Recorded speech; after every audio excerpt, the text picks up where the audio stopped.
Hey everybody!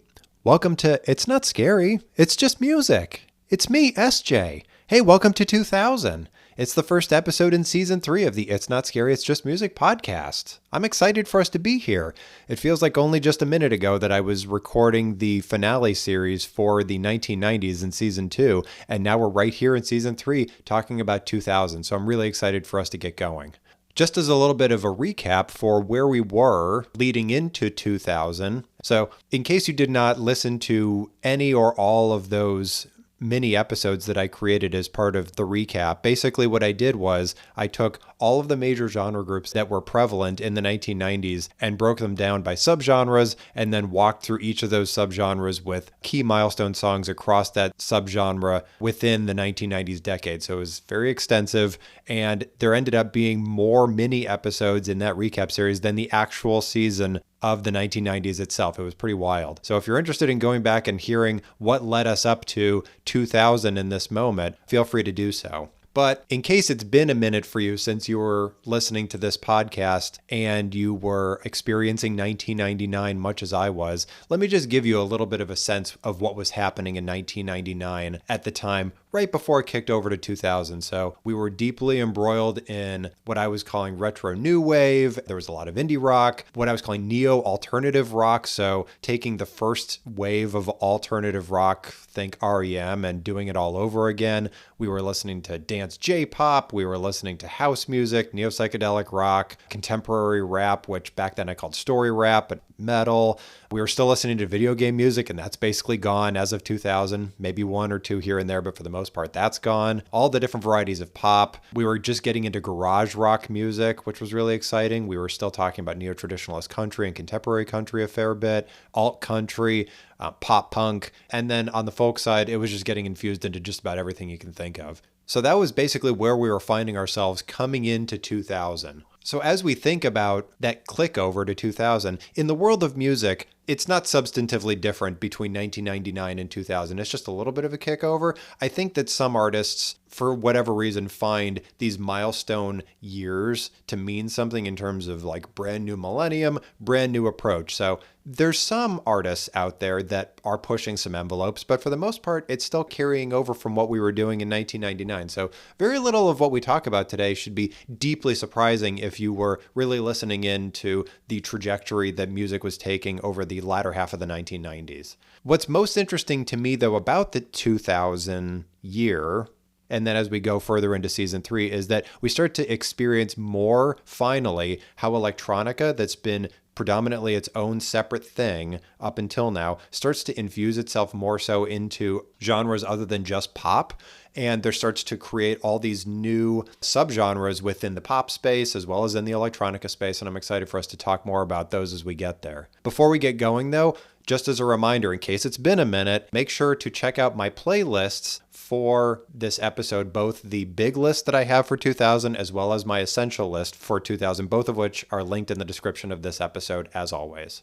So, what are we going to talk about today? First, as always, we're going to talk about what's happening in 2000 that is a little bit of a bridge on what I just talked about a second ago. Next, we're going to talk about my essential albums for this year and why, and then my conspicuous absences from my essential list and why. So, what's happening in the world of music genre-wise as of 2000? So, as opposed to the 1990s where things were just going so fast as far as the rapid and aggressive evolution of genres across the entire spectrum of music, by the latter half of the 2000s, things did start to even out just a little bit and slow down as far as the rapid and wild experimentation is concerned. And I'd like to believe that as we get into 2000, it levels off even more, because between now and I would say the rest of this season, the amount of aggressive experimentation really does start to level off. Like there's a couple genres here and there that are discovered and become deeply fruitful or become fertile ground for new ways to approach old sounds. And we'll talk about that as we get to them over the course of the season. But for the most part, new ideas coming to the forefront, you don't see nearly as many of those as we did in the 1990s. So we're not going to talk nearly as much about waves of things or iterations of genres. We're mostly just going to talk about what the genre was, and if there happens to be a subgenre, we'll hit that. But we're not going to do waves anymore because it's not nearly as thick in the microevolutions across subgenres in the 2000s as there were in the 1990s, which for some, maybe they're really thankful because they started to lose track of and tune out what wave of alt rock we were in or what wave of dream pop we were in or whatever, because there was just a lot to keep track of in the 90s.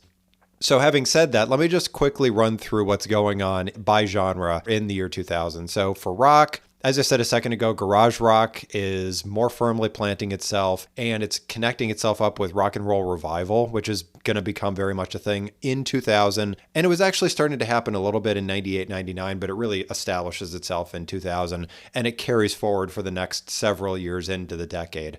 Indie rock is very much what's happening as a standard, so the idea that alternative rock being a thing. Alternative rock is basically not a thing anymore. There's just garage rock and indie rock and this rock and roll revival idea that's threading between the two. And then post-grunge has completely supplanted the idea of regular grunge. So anything that you can think of regarding Foo Fighters and beyond is that post-grunge idea, and we'll call it out as we come across examples in our essential list. But those are the four main areas that we're going to hit for rock music in 2000. So garage rock, indie rock, post-grunge, and rock and roll revival. On the metal side, nu metal and alt metal are basically the law of the land. The difference between the two, alt metal is that a little bit softer side of the metal sphere, and nu metal, you can almost always tell because there's some degree of rapping or just talking over it. And again, we'll get to that when we get to our essentials. On the rap side, contemporary rap, so think Eminem. Basically, he's the icon when it comes to contemporary rap as an idea. So if you ever want to imagine what contemporary rap is as a genre or what it sounds like, just think about what Eminem sounds like for the most part. Empire rap is still happening. I don't know that we necessarily have any examples this year, but it's actually starting to migrate south. So where empire rap has historically been in New York, California, now it's starting to head down into the Mississippi Delta, Georgia, Atlanta, that whole region. So in the South. So this idea of Southern empire rap is going to start emerging, but not quite yet, but it's on the way up. Underground rap continues to be very much a thing. It's often difficult to define, but it often has more spoken word, or it's got a little bit more of a challenging angle to it. It's a little bit more simple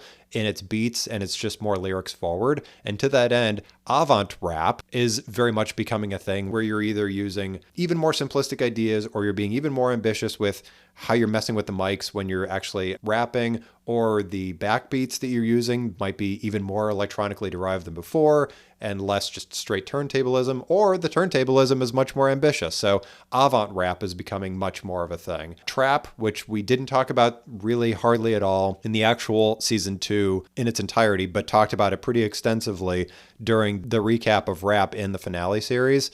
Talked about trap music a lot. It's going to continue to evolve and emerge and become its own distinctive sound as we go through the 2000s. And then along with that, Dirty South will also continue to be very much a thing that we come across that is going to be that middle ground between trap music and Southern empire rap. So Dirty South is going to be that wide middle between the two. On the pop side, with the exception of the obvious stuff like just dance pop and Euro pop and things like that, the three main pop subgenres that are either happening now in 2000 or going to happen very, very shortly are electropop, which is pop music, but just has a lot more of an electronica component to it. Chamber pop, which is pop music that sounds folk adjacent or like the Beach Boys, but just updated for today's standards. So this like neo chamber pop idea. And then neo power pop. So power pop was really big in the mid-late 70s and then the first half of the 80s. So that's our retro movement that's coming back, except it's been updated for current conventions. So power pop is very much going to be a thing in the 2000s. So we can expect a lot of that. On the electronica side, I think we've mostly hit everything that we hit in the 90s already, such as trance, drum and bass, house music, techno, all that stuff. That's still very much happening. The one new thing that's moving forward is electro clash, which is somewhere between pop and rock and electronica, but it's mostly an electronically derived idea. So I'm calling it the electronica subgenre of electro clash. And we'll call out what electro clash is when we get to it, because it also not only is very critical to 2000s music, but in 2025, when I'm recording this, a neo-electro clash movement is happening right now. Think Chapel Roan, for example. That's basically just a whole new wave of electroclash. So what Chapel Roan does most popularly is taken from electroclash that really started to emerge in the early 2000s. So we'll get to that once we get examples. On the J-pop side, Neo Shibuya Kei is basically the thing, as well as regular Shibuya Kei. Neo City Pop starts to emerge, so we're about 18 to 20 years at this point away from when City Pop was really hitting its stride. So we're hitting the next version of that, updated with electronically derived music, etc. So that's very much happening. And then the indie, alt, pop, and rock genres are really continuing to do their thing and just existing, not really pushing a heck of a lot of boundaries. And then what we called out ages and ages and ages ago in the 80s with Henri, the idea of anison, which is music that is intended for anime. It's called anison in Japanese. And anison becomes so very much of what gobbles up all of the oxygen in pop music in Japan. So we'll call it out where we see what the style is, because it all tends to follow a similar formula. So we'll call it out when we get there. On the K-pop side, really there's just group K-pop and there's solo K-pop, and it's happening. It's continuing to evolve. We have one example in our essentials this year, and it just continues to steadily evolve. And I presume that by the late 2000s, we're going to have some really, really solid examples. So it's going to pop up, it's going to get a little quiet, but for the most part, it is moving in productive directions. On the R&B side, nothing really is happening of note that is a meaningful change from the late 90s. R&B is often a very slow-moving, slow-evolving machine, and so it's mostly continuing to just be what it is. If we have an R&B record that gets put on the essentials, we'll call it out, or on the conspicuous absences. But for the most part, it's just continuing to be what it is. Similar with country, contemporary country, neo-traditionalist country has officially died, basically at this point, or evolved into something else. Contemporary country, for the most part, is the law of the land. We're starting to see a little bit more of Americana. The 70s, 60s idea of Americana music starting to infuse its way in a neo capacity to contemporary country, and we'll see that happen more and more as we go along in the decade, especially because with 9/11 happening in 2001, the idea of American-focused country music really starts to become a thing again. So the timing is about right for Americana to have a revival and a new push that infuses itself into contemporary country ideology. So it's going to get there. And then on the reggae side, again, kind of a slow-moving machine. It's infusing a lot more electronica into itself to a degree that eventually we will get to things like dubstep, where you're taking dub and the electronica side and putting it into this whole new idea. And we are starting to see some early markers there. They aren't official necessarily, because dubstep does have really its own evolution and trajectory that it takes in order to get from A to B. We're seeing a little bit of those markers getting played with here and there, probably not with great intentionality, but we'll call it out as we see it. So that's basically what's happening in 2000. So having said that, let's talk a little bit more about what my essential albums for this year are and why. So speaking of reggae, we're going to actually start with the Asian Dub Foundation and their album Community Music, which is dub and reggae. The tracks that I'll call out for you are Real Great Britain and Memory War. So this is, in many ways, taking ideas that have been getting played with for ages around the reggae side. Because you might remember, if you listen to the Chuck Askernies interviews that I did back in the 1980s season, so in season 1, and we talked about how in the UK, that's really where ska came up, because there was this desire to infuse reggae and dub into more rock conventions or jazz conventions and putting it together into this ska idea. And then eventually it came to the US, and that's how the Untouchables and Chuck Askernies turned into a thing. And then bands to follow like No Doubt. So Asian Dub Foundation, being in Britain, this is landing much more in a zone of we're evolving dub and reggae ideas, but incorporating current conceptions. There's a little bit of electronica in there. There's a little bit more of a rock component to it. Not quite ska, because there's not really a jazz component, but it's definitely leaning forward. It's trying to take dub and reggae in non-traditional directions to just explore what's out there. It's actually a really fun and interesting way for us to kick off what's happening in 2000, because this is really leaning in to what the future is of dub and reggae, even in this moment. Like, it sounds fresh, it sounds vibrant, it does sound a little bit effervescent with the electronically derived components. The beat's a lot faster. It's certainly not lazing down the river as reggae often does, which is much more chill. This is in your face. It's a little bit punk, which is another key artifact of ska. So it's just really interesting seeing how we went all this distance with ska, and now we're leaning back into what we learned with ska and doing more with dub and reggae in its purest form. It's just really interesting to see. So next, we have Coldplay and their album Parachutes, which is an extraordinarily popular album. And it is so lucky for us that it happened in 2000 because it is such a turn of the corner from what we were doing in even the late 90s. This feels like it's much more 2000s, right? It's still indie rock and it's still post-grunge. So it's connecting back to what was happening back in the late 90s, but they're clearly going in slightly different directions that are taking a bunch of different ideas and concepts from a bunch of different other genres, merging it together and creating this new definitive product. If you want to think about Nirvana's Nevermind, it's that same situation where there was a lot of things that were leading up to this moment, and Coldplay in this case is just taking all of those little elements and polishing it up that it sounds like it's its own distinctive thing. Like it sounds like as a post-grunge idea, we are evolving right out of what was happening with Foo Fighters and we're in this totally new thing. The guitars are sweeping, they're meandering, they're searching, they're a lot bigger. The singing is a little less grungy and a little bit more, let's just even say, Radiohead style neo-psychedelic rock. There's a lot bigger infusions into Brit rock in here. As well, the first wave of alternative rock. So thinking about REM or even Husker Du, for example,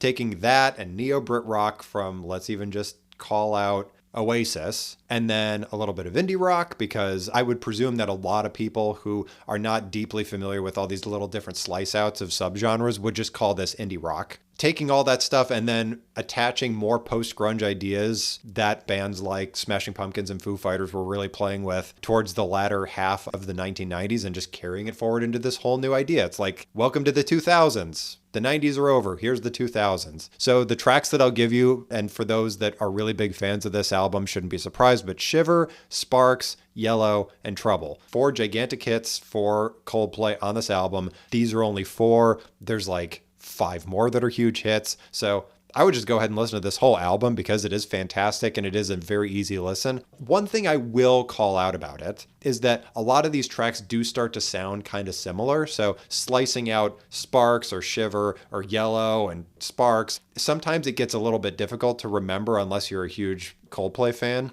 So I will call that out, right? Like some of these tracks do kind of bleed and blend together. It does show that they know exactly what they are going in trying to accomplish, but I will also call out at the same time, could there be greater distinction between some of these tracks? Totally, 100%. I absolutely honor that and call that out. But for the most part, they're just hitting exactly what they want to hit with confidence and basically showing the listeners, the listening audience, the music world at large, that we are going in this direction, and let's just follow Coldplay down that path. So next is Deftones on their album White Pony, and the tracks that I'm going to call out are Back to School, Knife Party, and party spelled P-R-T-Y, and Change. This is alternative metal, for the most part, new metal to a certain extent, and then like old school grunge, not actual post-grunge, but just regular old grunge. So first, I would just invite you, if you're listening to me, going and listening to the tracks, coming back and listening to me, and then going and listen to the tracks, I would just go and listen to the 4 tracks that I called out on Parachutes by Coldplay,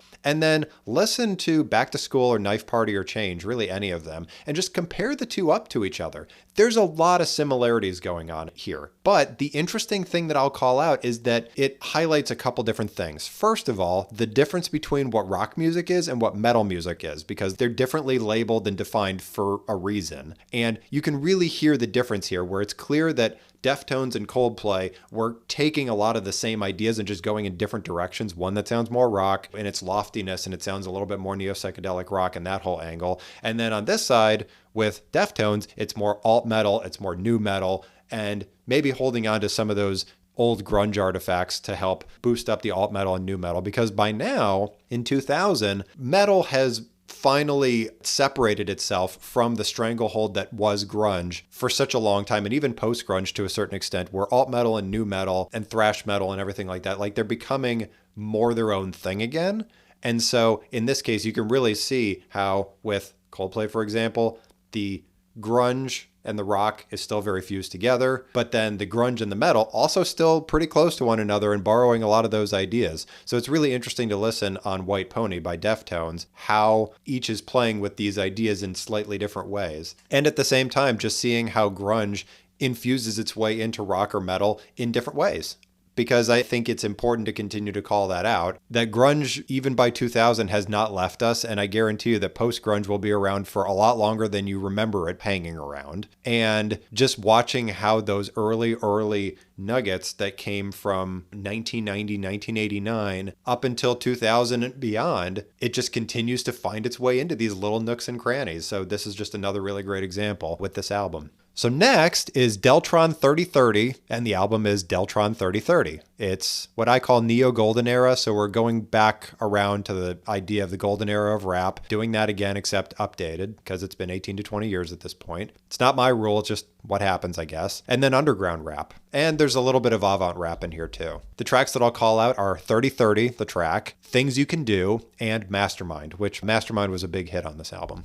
So first of all, as we get into this album, the first thing that I'll call out is that Deltron 3030 is an alter ego for Del the Funky Homo Sapien, which Del the Funky Homo Sapien has been here and there on my big list. I don't think I actually put any of his albums from my big list in the 1990s on my essential lists, but Deltron 3030 and Del the Funky Homo Sapien are the same artist. It's just an alter ego that is more electronically derived music. It's much more avant rap versus underground rap or gangster rap or alternative rap. So that's first call out. Second call out is that you might notice if you actually look at who was contributing to these tracks, the three that I called out here, that Kid Koala, who is a turntablism genius, did a lot of the backtracks, backbeats for this record. And so you can hear his genius while Deltron 3030 is just rapping over them, and it's wild. It's insane. It's a really high concept album because of that, because Deltron 3030 as an alter ego has got this whole vivid mindset on what he wants this story to be about Del the Funky Homo Sapien in the year 3030, and it's just got its own vibe to it. It's a little post-apocalyptic. It's very Blade Runner, if you want to think about it. It's in the future. And then Kid Koala coming in with his really wild genius around turntablism is just adding even more flavor to this, just creating that incredibly high concept album, which really distinguishes itself from all the other rap albums that we call out for this year. Deltron in this case is, like I said, he's doing his neo-golden era thing. There's a lot of him hyping himself up, despite the fact that it's more through the context of talking about the future, talking about the hyper future and all that other stuff and technology. And he's using it mostly as metaphors to talk about current day in 2000. So I'd like to believe that it being 2000, him rapping about this is just sort of him providing a commentary on what the future looks like by his view and what that means for rap and black culture and everything like that. It's got quite a lot of layers to it. And in that regard, it does have a little bit of an alt-rap component to it, but it's really minimal alt-rap, not like it's minimized, but it's really simplistic alt-rap. And then, like I said, the underground rap is just generally what Del tends to go with, and so it's always got that underground rap vibe to it. I would say, too, that I called out the three tracks that are most palatable to the average listener. But if you're really into what you're listening to here, go check out the rest of it, because it is a really interesting high concept album, and what Kid Koala brings to the table is pretty amazing. So give the whole thing your time if you're really interested. So next is Eminem, and the album is the Marshall Mathers LP, extraordinarily famous for him and the rap world. This is contemporary rap, obviously. There is a certain component that is empire rap, because he is still connecting himself to a certain degree with Dr. Dre. So because of that, there are West Coast empire rap pieces and tracks. And so because of that, one thing I'll call out before I give you the tracks is just that this album is a little less focused than his last album, his prior album, which came out last year in 1999. But the highs are even higher than they were in the Slim Shady LP, which was in 1999. So the two tracks that I'm going to give you are Stan, which is probably one of the greatest rap tracks that has ever existed, and then The Real Slim Shady, which is just a really kind of fun pop rap thing that continued to put Eminem even further on the map, more so than he ever really was before. And the reason I only call out these two is, like I said, there's a bunch of tracks on here that just sound like straight ahead empire rap, or maybe even a little bit of West Coast gangster rap. You got Snoop Dogg on there a little bit, just throwing a bunch of other people on there, and it just dilutes the album a little bit. Like, are there some really funny skits in there? Yes. Is Stan one of the greatest tracks ever? Yes. and the Real Slim Shady is fantastic. But there is also a lot of stuff in there that isn't really pushing the envelope too much. Really, the main reason that this album is on the Essentialist is for those two tracks just being such standouts in the early 2000s, in this era of contemporary rap generally. They're just such a high watermark that it's critical to call them out. And to that end, I will talk about Stan here for a second. So, first of all, one of the main reasons that I came up with the idea of story rap as a way to define what Eminem was doing was because of tracks like Stan. Because he is so completely telling a story that is not the same kind of stories that Ice Cube was telling back in the early 90s, late 80s. And it's not telling a story like beat poetry, for example. Like, it's still rap, and you've got Dido coming in and doing that great little singing riff that is so quintessential with this song, and even more so put her on the map, because I think I had a couple albums from her in the prior couple years on my big list, because she's great by herself. She's got like a twee pop thing going on. It's really great. And Stan is just such a cut above because the story is so heartbreaking and so eerily relatable as an idea. And it's such a huge commentary on what Eminem, Marshall Mathers, whatever you want to say, his life was up until that moment, but then also generally a commentary on obsessive fandom in music and otherwise, and just putting celebrities on pedestals and how uncomfortable it can get and how that obsession can turn toxic and the cascading effects of that toxicity. It was just such a great opportunity to use his platform to tell such a haunting story that deeply hope is not real. It's been a long time since I heard Stan for the first time when I first got the album back in 2000. And I don't remember if Stan is based upon a real example. I'm absolutely certain that even in the prior 10 years, prior 5 years, prior 3 years, maybe even the last year, maybe even within a day or two of this album getting released, something like Stan happened, the likelihood is super high, really high, uncomfortably high. So giving it a platform, giving it a name, being able to define it in the zeitgeist of Western society, Eastern society, because let's be totally honest with ourselves, it is a global phenomenon, worshiping artists, potentially creating toxic situations that lead to suicide or whatever. I mean, there's a lot of artists out there that unfortunately have to deal with the pain of fans that become too obsessed, and it leads to really dark places. And that's sad. It's tragic. And that Eminem in this case, who is still fairly new to the game on the global stage in 2000, giving that experience a voice is extraordinarily haunting. And so an opportunity for me to then talk about it is a gift, because I don't know anybody readily that hasn't heard this song or doesn't know about this song. Or you could even just say Stan in a musical context, and the meme, whatever it is, of the idea of Stan lives far beyond just the song. And so because of that, it's deeply profound, deeply. So calling that out where it is. Having said that, the rest of the album is only okay to me. I like the skits. The skits are funny for the most part. That's about it. Listen to Stan like 30 times. Don't get too obsessed with Eminem, please. I beg of you. Listen to The Real Slim Shady as a palate cleanser, because it very much is. Beyond the fact that it's a really entertaining track, it is just a really good palate cleanser for Stan, because Stan hits you like 5,000 tons of bricks. So next is Goldfrapp, and the album is Felt Mountain. The tracks I'll give you for this album are Lovely Head, Human, and Utopia. So this album is dream pop for the most part. I wouldn't even call it neo dream pop, because we're not really in a whole new conception yet. It's definitely also trip hop and what I would call avant electro pop. So it's certainly pop music that's got electronically derived sounds in the backbeats and in the instrumentation, but there's definitely an avant-garde component to it. So avant electro pop. And what I'll say going forward here is that things like that, where it's got a couple hyphens to it, is pretty characteristic for what's going on in the 2000s, because we're just merging so many ideas together that avant electro pop is really just kind of par for the course, honestly. So one thing I will call out, Goldfrapp definitely sounds very much like Bjork. And it's really nice that Bjork's ideas and sounds are starting to find different footing with artists that aren't just trying to copy her.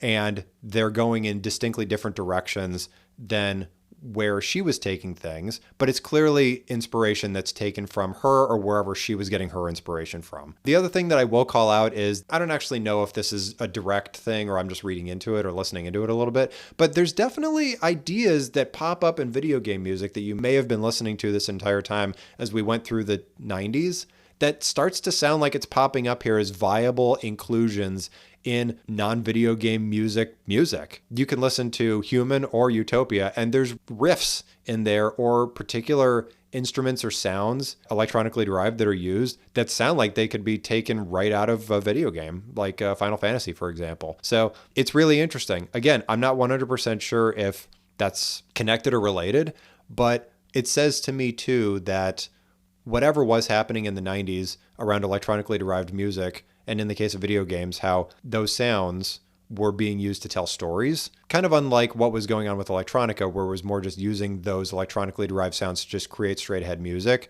The point of video game music, at least as far as we were talking about it, was to tell stories with these electronically derived sounds. And so Goldfrapp, in this case, on their album Felt Mountain, is doing similar things, even if it's not necessarily related. But it's clear that the spirit and the inspiration have similar origins. So I'm just sort of calling that out. So next is Grandaddy, and their album is The Software Slump, spelled kind of like sophomore, but it's Software Slump. This is post-grunge and indie rock. The tracks that I'll call out are He's Simple, He's Dumb, He's the Pilot. That's one track. And then The Crystal Lake. So you can listen to either of these tracks. You can just say, wow, is this not Ben Gibbard and Death Cab for Cutie? Wow, that's really weird. It is interesting, isn't it, that it's not actually the same artist, but it's clear that where we were calling out in the late 2000s how post-grunge is taking this really interesting turn via Death Cab is creating this whole different slice off of what post-grunge could be that's obviously very distinctly different from what Coldplay's Parachutes is doing. Like, they're not in totally different zip codes or postal codes, depending on where you're listening to this, but they are not doing exactly the same things. It's close, but it's not the same things exactly. And this is even to say, too, that we just called out indie rock and post-grunge as the genres for Coldplay's Parachutes at the very beginning here. And now we're saying, well, this is more post-grunge and there's a little bit of indie rock. Parachutes is the other way around. It's mostly indie rock with a little bit of post-grunge. So the way that artists are playing with these different ideas and using them in different quantities in this interesting rock music alchemy is interesting because it really does create these different evolutions that sound like different artists depending on how much of one or the other that they're using. Also, let's be totally honest, the affectations of the lead singer of Grandaddy really sounds like Ben Gibbard. Like, it's pretty close. And this is to say, too, that there's some electronically derived infusions here, which is why they call it the software slump versus the sophomore slump. But also, we're still 3 years away from Give Up by Postal Service coming out. And so because of that, Grandaddy is actually a little bit out in front before Ben Gibbard successfully put together with Jenny Lewis and Jimmy Tamborello Postal Service and then created Give Up the album, because that came out in 2003. So it's really interesting that there were already bands that were coming up with ideas kind of just like that makes even something like Give Up by Postal Service seem like a steady evolution that didn't just come out of nowhere, because it's clear that there were other bands out there playing with similar ideas before then. The other thing that I'll call out before we move on here is that Grandaddy on this album, you can really tell how you get from Weezer to Death Cab pretty easily, because it sounds like a really good helping of both, which is why this sounds like post-grunge and indie rock, and also how when we talk about Death Cab for Cutie, for example, we can certainly call it indie rock, kind of like Weezer, because that's like an origin point for indie rock to a certain extent, but also that post-grunge component, because there's clear markers back to what was going on in the Pacific Northwest in the grunge movement too. So this is just a really great example, threading that connection point together to see how people can occasionally conflate indie rock and post-grunge together, depending on what album or band you're listening to. This is one of those ways where you can see it a little bit more distinctly, how they interplay with one another, and it's not so fused together that you can't tell what's what. You can really tell here. So next is Linkin Park, spelled exactly like Linkin Park is spelled, Linkin, with the album Hybrid Theory, which is an extraordinarily, wildly famous album from them. This is nu metal, and the reason that you know that is because there's the talk rap thing that's going on with the metal music at the same time. So as I said a second ago, this is wildly famous. I personally have heard this album too many times, not by choice. There's a whole story that I can go into there, but suffice it to say, I have heard this album too many times. Going back and listening to it after so many years of not having listened to it was kind of a trip. It was fun. It was fine. I don't mind Linkin Park. I used to hate Linkin Park back in the day just because I'd heard this album too many times and I was so sick of it that I was like, I cannot possibly listen to Linkin Park anymore in my life. Get me away from Linkin Park. But it's been enough time that I'm willing to go on the journey again, so I'm appreciating it for what it is. And also, in the context of other metal music and how we got to this point, it's been a fun journey to get to Linkin Park, I would say, which is a sentence I never thought I would say in my life. So the tracks that I'm going to call out, which are all wildly famous, One Step Closer, Crawling, and In the End, all three huge hits for them. Crawling and In the End are insanely huge hits for them. I mean, In the End is a quintessential, I can't tell if it's late 90s, early 2000s song. It's just so quintessential. So the thing that I'll say about Linkin Park is that, first of all, Chester Bennington, who is the lead singer, not the rapper, but the lead singer, or was the lead singer of Linkin Park before his passing, is a wonderful vocalist. Amazing vocalist. His range is crazy. The way that he emotes is crazy. He nails this. Talk about finding your calling in life. Chester Bennington found his calling in life. He is and was and will forever be an excellent singer, especially for this genre of music. Like, I don't necessarily want him to do Britney Spears, even though I think that would have been very entertaining to listen to. Maybe he did somewhere, who can say? But man, so good. He's what makes Linkin Park for me good, great, excellent, one of the greats of the genre. He makes it. Everybody else is fine. He's a cut above. Having said that, you can really hear in these three tracks how this music can connect back to, for example, Rage Against the Machine. Rage Against the Machine has been doing it by 2000 for about 10 years at this point, maybe a little bit longer than that. And Hybrid Theory by Linkin Park is just taking what Rage Against the Machine was doing and softening it up a whole bunch and making it a lot less antagonistic, which is a shame in and of itself. But I think it's very smart because it creates a Rage Against the Machine opportunity for what I would say is the privileged population. Folks that really haven't experienced a lot of hardship in their life, but for whatever reason still feel the need to rage and find that Rage Against the Machine is perhaps too antagonistic or is too counterculture or too against the machine for them. Hybrid Theory by Linkin Park, their missives, complaints, frustrations, emotions are more general, let's just say.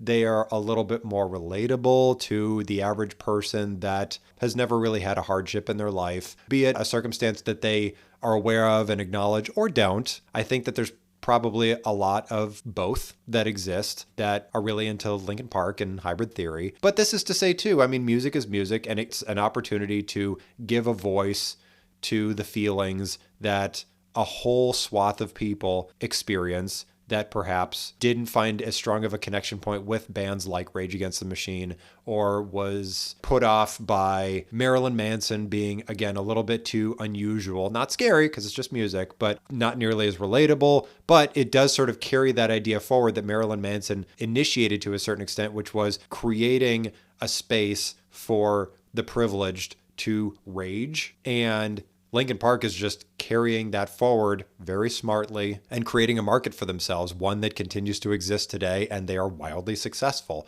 So for that, I honor it because they clearly found a space in the marketplace that they could fit in. And this isn't to say, too, that some of the feelings that they are expressing in this music aren't genuine, because I'm sure that they come from some place of genuineness and a pain that they have previously experienced, and they are trying to reconcile by creating this music and connecting with other people. It's not just purely commercial. But you can definitely listen to this and then go back and listen to Rage Against the Machine or even Marilyn Manson as kind of a middle point between the two, and hear how what's discussed in Hybrid Theory is not nearly as biting. The criticism is not nearly as clear, and the missives are more vague. So because of that, you can just generally rage and it's fine. You're not really raging against anything in particular. You're just kind of raging. So give this one a listen. Most of this album, I have a really biased opinion about it. I pulled out the 3 that I find to be the most enjoyable or that I connect to the most personally, but there's a lot to engage with here that sounds approximately like this. Like I said, Chester Bennington is excellent. And so because of that, he drives the success of most of these tracks, in my opinion. Like the guitar work and the drum work, like the instrumentation is, like I said, it's perfectly acceptable. The rapping is perfectly acceptable in its own capacity as nu metal, fine. But he really delivers. If you really like where he's going with these 3 tracks, give the rest a listen because he's nailing it on this album. And thusly, fortunately, will be immortalized forever, even in his passing. So give this one a listen just to go on the journey. So next is Outkast, which we haven't talked about in only a couple years. So again, it continues to be probably one of the most highlighted artists on the Essentials across the entirety of this whole show. And I am so thankful and grateful for that because it's not the end for them. I'm sure that we're going to hit them on the list at least 1, 2, 3 more times because Big Boy and Andre 3000 are amazing. They're geniuses. So I am always happy to put Outkast on a platform. And in 2000, it's Stankonia, which is one of my favorite rap albums of all time. It's just such a great pivot. It's Southern rap for sure, as it always has been, but also there's some contemporary rap in there too. And a teeny tiny bit of avant rap as well, because the thing is, with Stankonia, despite what the album cover looks like, which makes it seem like it's really turning up the idea of the caricature of Black culture, especially Southern Black culture, and trap music as an idea, it's really, really dynamic and complex. Like, they've somehow managed to take all the greatness that they played with in the 90s, which is copious, and turned some astounding corner with this album where it sounds concurrently so ambitious and yet so lightweight, and yet it also taps into that Southern rap conception. Like, it does all 3 at the same time. It's just total genius. To me, like, yes, Aquemini is amazing. Yes, AT-Aliens is also amazing. This, to me, is in a totally different place. Like, they've managed to take all that greatness from even just Aquemini, which was a little bit more on the avant rap side, and they've taken contemporary rap ideas, they've put a little bit of electronica in there to really add to it, and also pop, right? So it's not pop rap just yet, but with Outkast, even if they do pop rap, you know that they're doing it for a specific reason. It's not just to create pop hooks, but to actually do their vision, whatever it is. And they're just delivering it impeccably here. The tracks that I give you, Gasoline Dreams, which is such an amazing track. So Fresh, So Clean, which lives rent-free in my head most days. Ms. Jackson, which is, I would say, probably most people's introduction to Outkast to begin with. Like, before we get to Speaker Box and The Love Below on 2003, Ms. Jackson was probably the first time most people had heard of Outkast, which is a crime. But to be fair, it's a crime that was inflicted on me because I had no idea who Outkast was before I heard Ms. Jackson on the radio. So, you know, I am guilty as well. And then Bombs Over Baghdad. I think in 2000 is a pretty clear commentary on what was going on in 2000 and what was happening earlier at the tail end of the 90s, and probably referencing George Bush 1 and all that other stuff. So, interesting moment. So I just don't know what more can be said about this album that I haven't said already. Go listen to these 4 tracks to start off with, because it's just a really good cut across the genius of this album. But if you really like what's going on here, the rest is just about as good as this. It's just so good. It's so fresh and so clean, which is funny because it is. It's lightweight, but you can see the depth underneath, which just makes it so ambitious. Because where Aquemini and AT-Aliens feels like it's really deep and thick and rich, and there's just so much going on, and you could spend years just listening to some of those tracks to really tease out all the greatness there. This just sounds like effortless, easy, and yet the quality is still there, which again just speaks to that astounding corner that they managed to take with this album. So give the whole thing a listen. It's just so good.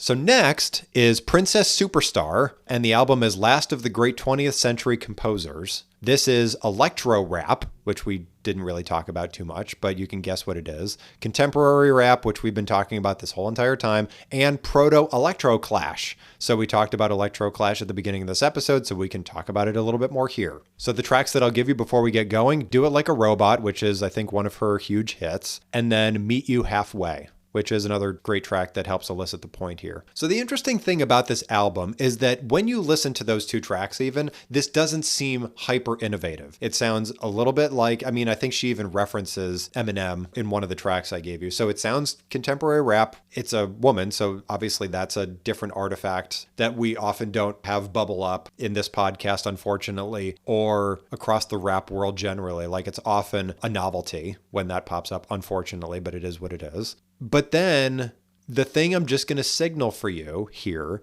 is that it is very early electroclash.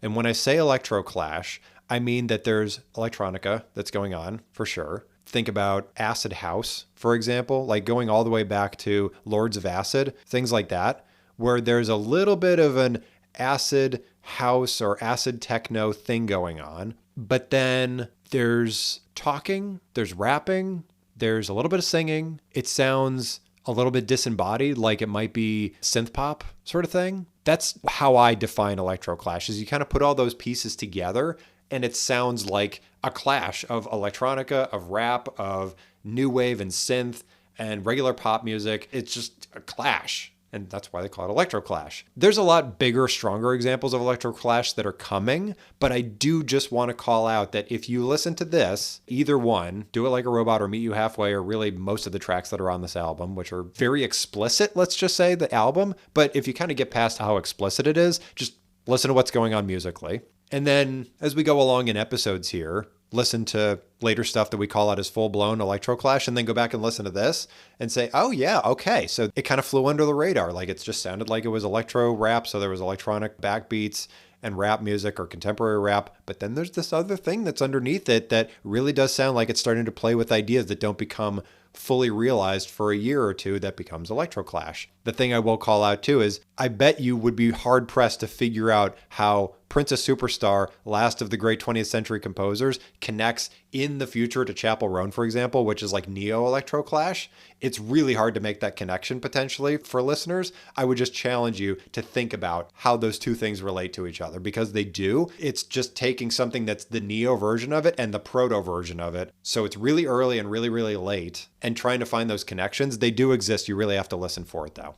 So next is Project Pat on the album Murderers and Robbers. This is trap and dirty south, very much so, which is exciting because this is the first time we've actually called out a trap record on the Essentials, so I'm very happy for that. And the tracks I'll give you are North North, I Get to Chewin', Bitch Smack and Killa, and Red Rum. And I apologize for the profanity after the fact. So, like I said a second ago, this is the first trap album on the Essentials. I'm excited that it's here because I love trap. It's so good. And the fun thing that you'll experience listening to this, and I'm just going to challenge you on this, not to necessarily go listening ahead big time, but just putting it in your head, is through this record, you can draw a very definitive line between Crucial Conflicts, The Final Tick, which was in the early mid-90s, to Kendrick Lamar, let's even say in 2017 when he came out with Damn. You can hear that this is exactly in the middle between those two things. Now, it's not exactly in the middle because Kendrick is doing more neo trap and this is just regular old trap, but you can really hear, like, I Get to Chewin', for example, whew, that just sounds like Kendrick Lamar any day of the week. North North also a little bit does, and then Bitch Smack and Killa really sounds like Kendrick a lot. Like, just take that track and take Humble, they sound like they're cousins of each other. It's really, really interesting stuff, especially because Kendrick is yet another one of those artists which, if you don't have this extensive rap history knowledge, like this encyclopedic rap knowledge of its history, Kendrick might sound for you like he just came out of nowhere and he's just totally unique and he's got all these really totally innovative ideas that are coming out of nowhere. Like, yes, he is a genius. His lyrics are genius. The way that he structures his songs is total genius. I mean, he's gotten untold awards for it for good reason, right? Like, he's a poet laureate, like, no question there. But does his music come from something earlier? Yes, because obviously Kendrick was listening to stuff like Project Pat when he was a kid, and then it inspired him to do his stuff when he became an artist in his own right. So listen to this stuff. It's really fun. Is it extraordinarily profane? Oh yeah, big time, because that's just how trap music is for the most part. But it's really a good album. It's one of my favorites from the whole year. It's just so good. I love trap music, and so because of that, it's just fantastic. So give these 4 tracks a listen, and if you like where they're going, it's about all like this. So give it your time. So next is Psy, so not Size from like the 80s, but Psy, like the Gangnam Style artist, and his album Psy from the Psycho World, which is his debut album from 2000. It's solo K-pop, unsurprisingly. The tracks I'll give you are Lady and Psy, or Bird in English. So like I said a second ago, this is his debut album. It's in 2000, so it feels like we're really kicking off the new era of K-pop. We're moving away from Sotaji and Boys and all those other artists that were trying desperately to figure out what Sotaji and Boys figured out. And it sounds like we're kind of starting to figure it out. Like the production quality has leapt forward significantly from even just the prior couple of years. The focus is there, which is great. Like Psy is definitely creating some definitive structure around what solo K-pop can be, especially around the rap R&B pieces of it. He's not a ballad guy for the most part, and nor should he ever be, but he brings in the comedy, he brings in the tongue-in-cheek, he brings in the silliness, like everything that Gangnam Style is or will become over several years from now in the podcast. It was all created just right here. It was created here, and it had been gestating and germinating for years and years until he came up with Gangnam Style, and it was a totally ludicrous track that I think at the time, for most of society that was not familiar with Psy or K-pop or anything like that it was like, what is this even? Because, right, it became a YouTube sensation because the music video is really ridiculous and the song is super, super, super catchy. But he was playing with ideas like this ages ago, in 2000 specifically. So this is the beginning of Psy, and in many respects, the beginning of this fresher, more focused, more confident era of K-pop as we move into the 2000s. So give those two tracks a listen. And if you like what he's doing here, the album itself is middling in many respects, but this is a milestone moment. So we call out these tracks. Lady's great, and Saya is great too. So give them a listen. And if you want to start exploring some of the rest of the album, go for it. I don't promise anything really, but if nothing else, you can hear how the structure is starting to tighten itself up and the focus is starting to get there. And some of these artists like Psy are finding that path forward for other K-pop artists, be it solo or group, going forward. So it's an exciting moment in the history of K-pop for sure. So next is Radiohead, Kid A. If you listen to the episode 0 for season 3, I brought up Kid A and Radiohead as an example when I was talking about what I'm listening for when I'm listening to these tracks and deciding whether or not I want to keep or toss an album. So surprise, I kept Kid A. I don't think it's that big of a surprise. It's one of their most famous albums ever. And I love Radiohead, so seems like it's a marriage made in heaven. This is neo-psychedelic rock. It's also electro rock to a certain extent because there's a lot of electronica that's going on in this album. It's hardly neo-psychedelic rock at this point. Like, it's evolving into something totally different, which isn't to say that this is the henceforth direction that Radiohead goes. They were just going in a very interesting direction for Kid A, I think, because once we get back to stuff like In Rainbows several years from now, it wavers and fluctuates and goes back to neo-psychedelic rock conventions and things like that. So this is just where we are right now. The tracks that I'll give you, like I called out in episode 0, everything in its right place. And then Idiotech is the other track that I'll give you. There are a couple other tracks that are on this album that are probably as famous, if not more famous, than these two, but they sound more neo-psychedelic rock, and these lean forward a little bit more on the electronica side. So that's why I called these ones out specifically. To me, these two tracks, this album is just 2000 to a T. It's very early 2000s rock and electronica put together. The idea of fusing them together into this electro rock conception, all of this is just tonally perfect. It's just right on the money for when I think about early 2000s music. It's basically this and Parachutes by Coldplay. So we're right in the zone, right in the zeitgeist. I think the interesting thing about Kid A is that where OK Computer really nailed neo-psychedelic rock for the moment, like it's one of those nearly perfect albums that just every track is so important and it is distinctive, and they committed so hard to each one that it was just a quintessential moment in neo-psychedelic rock history, that the success that they found there, rather than resting on their laurels and just making another one of those full bore, they decided to make Kid A right after that. And it goes in much more ambitious directions than OK Computer did. Like Idiotech, for example, boy, that doesn't sound hardly anything like what Radiohead had been doing up until that point. It's wild. It's deeply ambitious.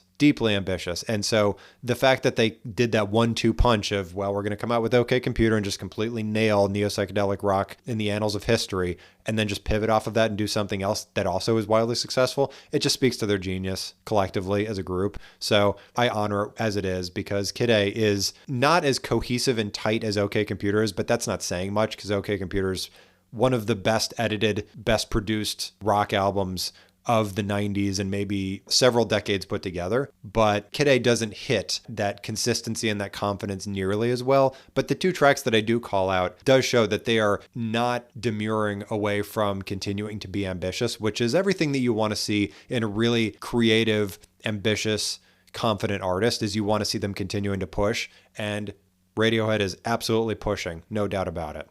So next is Sunny Day Real Estate, and the album is The Rising Tide. This is emo rock and a little bit of neo-psychedelic rock, but not nearly as much even as Radiohead's Kid A. The tracks I'll give you are Killed by an Angel, One, and Rain Song. Rain Song is the neo-psychedelic rock one. Almost all the rest of this is just straight ahead emo rock. So the thing is that this album feels like the end of an era a little bit, because this does sound a little bit more old school. It sounds more on the grunge side, more on the alternative rock side. It definitely sounds far more 90s. Like, this is one of the very few, if not the only album that we have on this essential list for 2000 that sounds like it could have very easily been in 1998 or 97.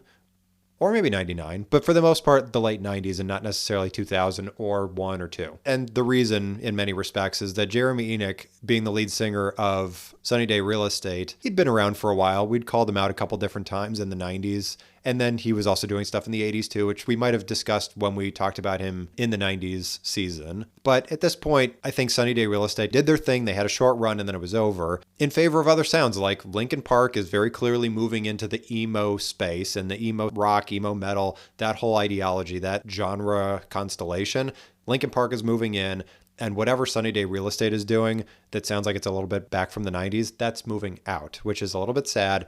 So this is, in a way, a swan song to an era that we only talked about in passing in the 90s. But this is a really great example, which we call out every once in a while, that these ideas, sometimes everything that could be learned has been learned in this era of a particular genre or subgenre, and they're just nailing it. So because of that, we call them out nailing it to this degree, especially because some of this stuff does lean in a little bit. Like Killed by an Angel has some interesting artifacts to it that could justifiably be more on the new metal or more current emo rock stuff. And then One also very much leans into what emo rock will be over the next several years. So it's not like they're totally dated, but it feels like the last bit of juice is being squeezed here. And we're going to shortly see the end of this concept in its purest form, and it's going to very shortly evolve into other things. So it's just a milestone in time. So if you like these three tracks, I think I called out the three that hit the hardest, but go exploring, because it is a really interesting album.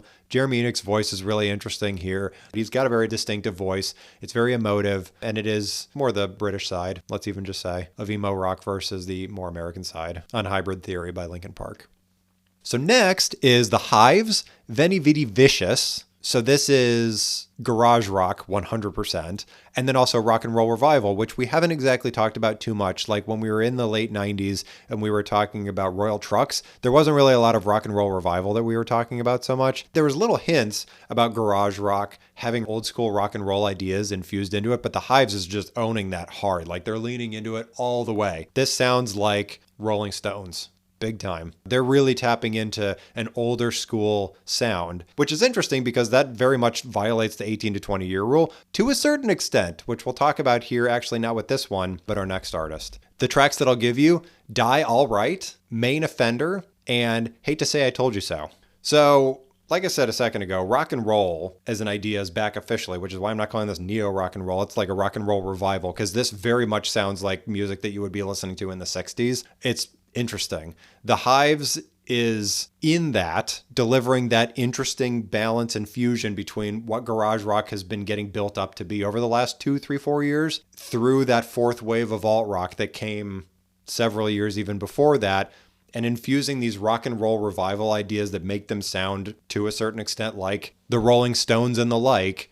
And they're delivering what I perceive to be the rock sound of the 2000s, or at least this vein of it, right here and now. Because the rock and roll revival becomes such a thing that happens in the 2000s. And this is also to say, too, that there haven't been bands that have been coming along doing this kind of stuff in the late 90s. Like, this is not the first. Because, like I said, even Royal Trucks was playing with it a fair bit. The idea that this is the beginning of all of that is not that definitive, but the Hives really embodied hard that idea of the retro rock and roll band, especially like on the British side.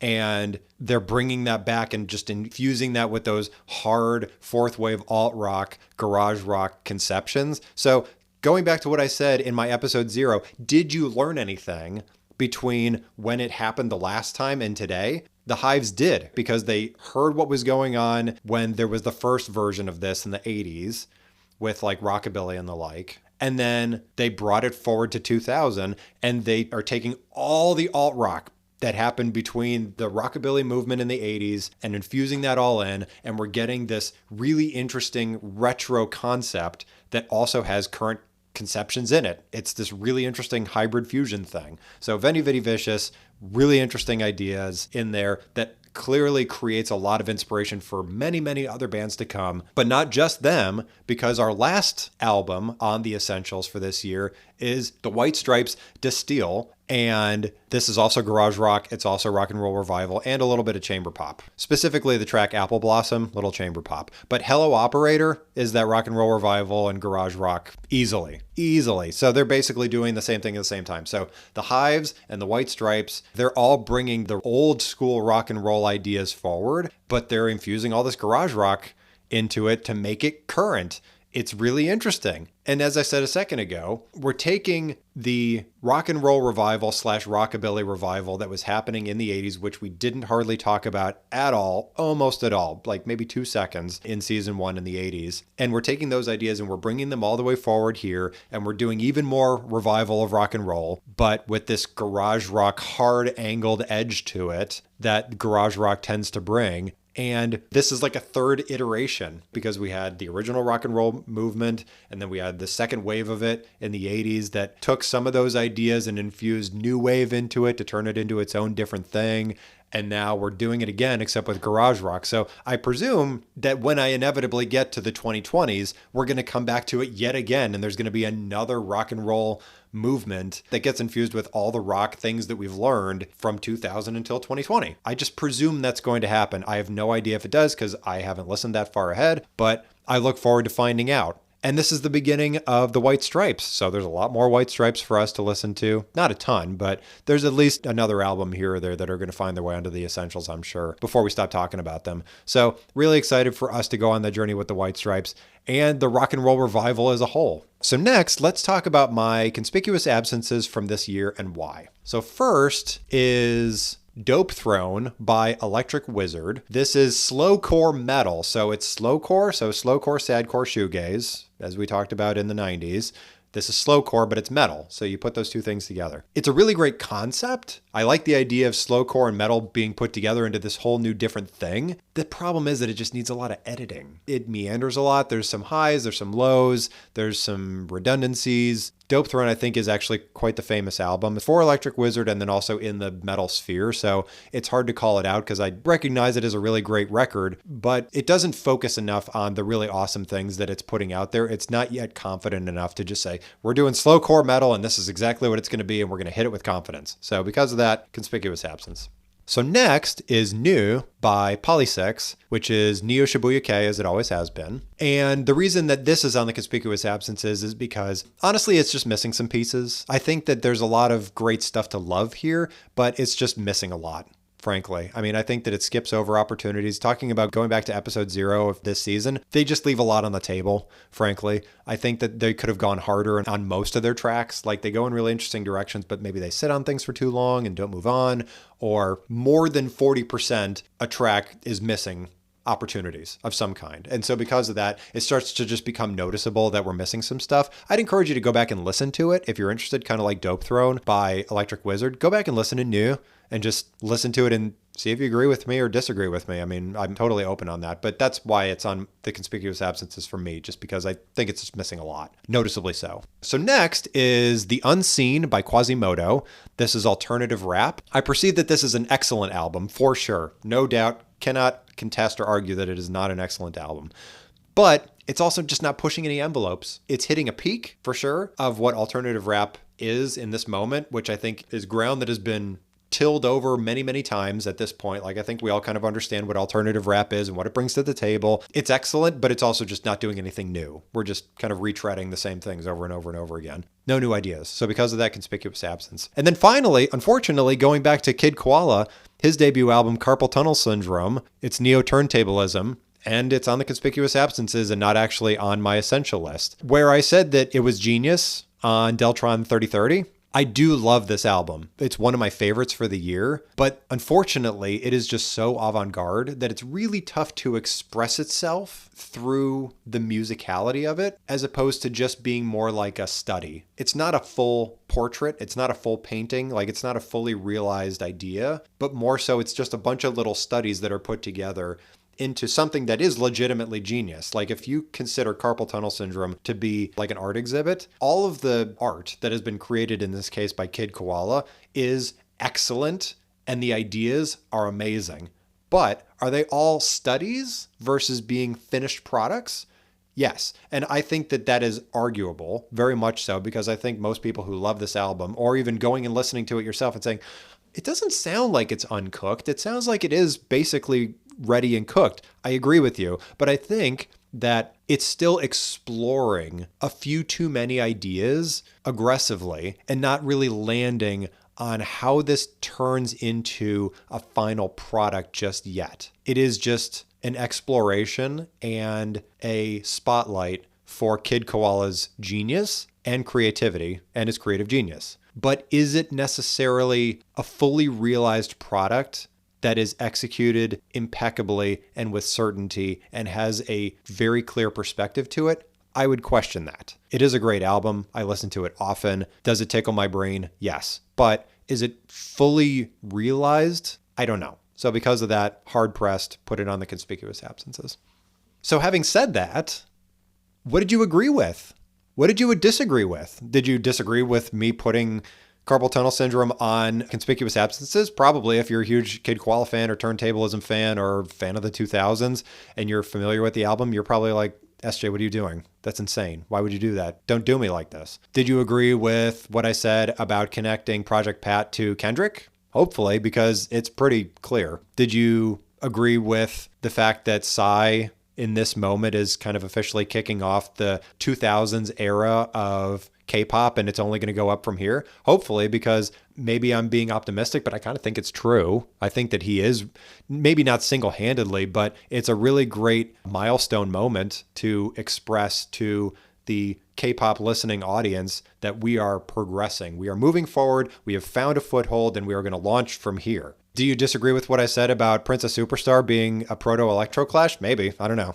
Maybe I'm listening into it too hard. So what did I miss? Hopefully I didn't miss too much. I didn't even get to 20 albums on my essential list, so hopefully I didn't miss too much. But if you think I missed something, check my big list and see if you can find what you're looking for there. I think I hit the big ones, the big moments, the big experiences. I feel like I hit all of them. What did you learn? Did you learn about Electroclash? Hopefully.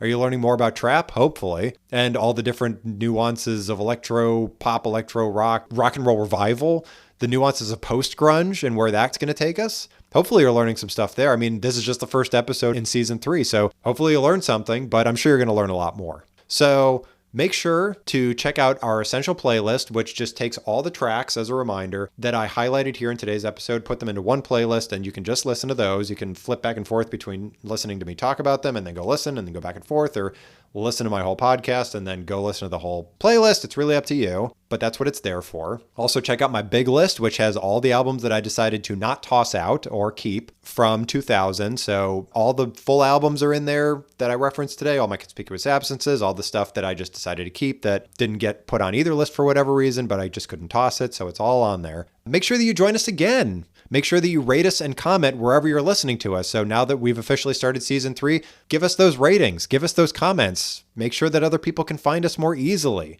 Find us on Instagram at Not Scary Just Music Pod.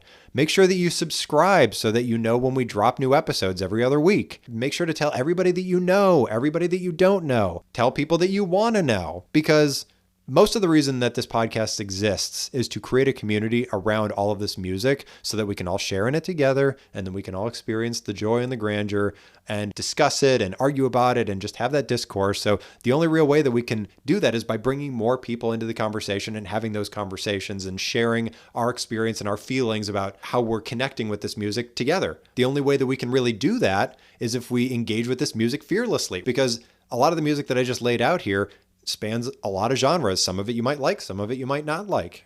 But at the end of the day, is any of it necessarily scary to listen to? No, definitely not. It's just music. Thanks for listening, everybody.